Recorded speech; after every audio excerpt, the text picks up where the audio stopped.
When I met her, I remember having this sort of almost Hollywood-style interaction where there was someone playing violin in the background. And as we kind of got through dinner, conversation was flowing. And she told me about lupus, and I hadn't heard of this disease ever in my life. At first I was a little bit scared, I'm not going to lie, but it was a real eye-opening experience getting to know her through it because I saw what an amazing person she was through it. She has struggled her entire life with this disease, and yet she has the best attitude of any person I've ever met. A lot of people, I think, sometimes look at me and may think certain things. May think, oh, she does her hair and she wears makeup, so she must be feeling great. And she doesn't look like she has lupus, or she doesn't have to work, she's so spoiled.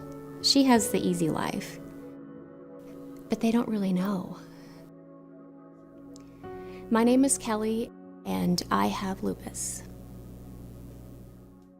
I would go in and out of the hospital for several years, and my longest hospital stay was actually 5 months.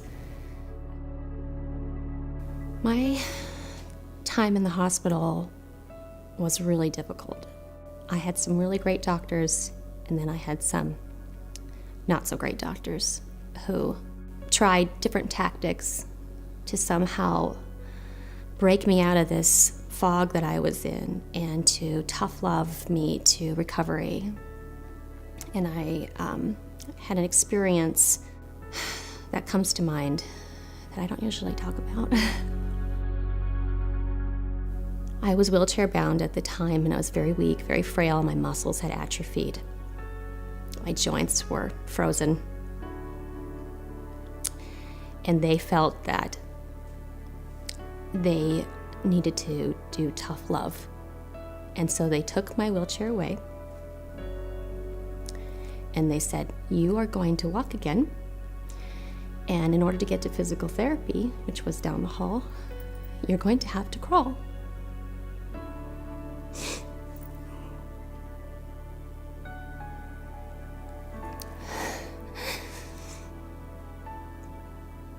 And so they made me crawl to get to my appointments. It was so embarrassing. I just see people stare at me as I was desperately trying to get out of there. I wanted out of there so bad. And I decided at that hospital stay that was it. I'm not going to let any doctor make me feel like that again. And that I was of value. I wasn't a patient that you could just throw away. That I mattered.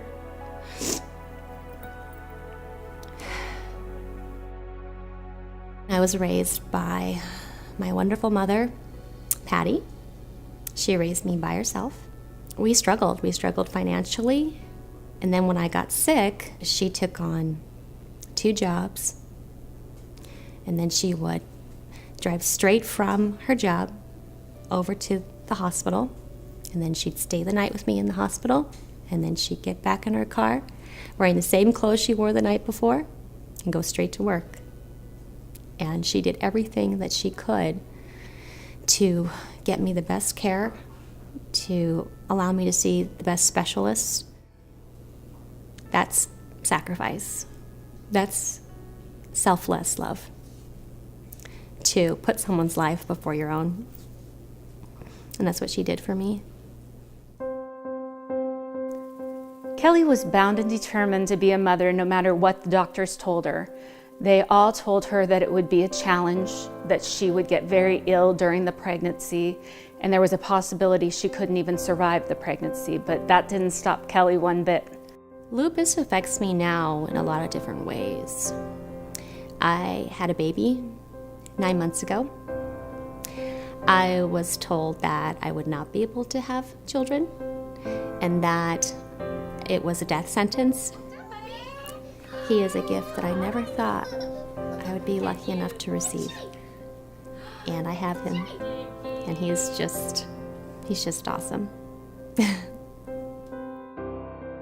I kind of like to think of myself as a car that needs constant tune-ups. So I'll go into the doctor and I'll have this tune-up or that surgery or this surgery. I've had 4 knee surgeries for joint repair from the arthritis. I've had a kidney procedure. I walked into Molly's Fund. I couldn't believe it. There were people there just like me. I remember kind of almost being shy because I felt like I was meeting a celebrity. But oh my goodness, she's so wonderful. I am so thankful that she was brave enough to start this. She has struggled her entire life with this disease, and yet she has the best attitude of any person I've ever met. In our support group, we work very hard to be friends. We laugh and we cry. That's what we're here for. These relationships have blossomed for Kelli, and I'm really thankful to Molly's Fund and how they've really wrapped their arms around her and embraced her. A pastor once said to me, whatever God does not protect you from, He will perfect you through it. And I feel that 100% in my life. Thank you so much for allowing me to share my story about my battle with lupus.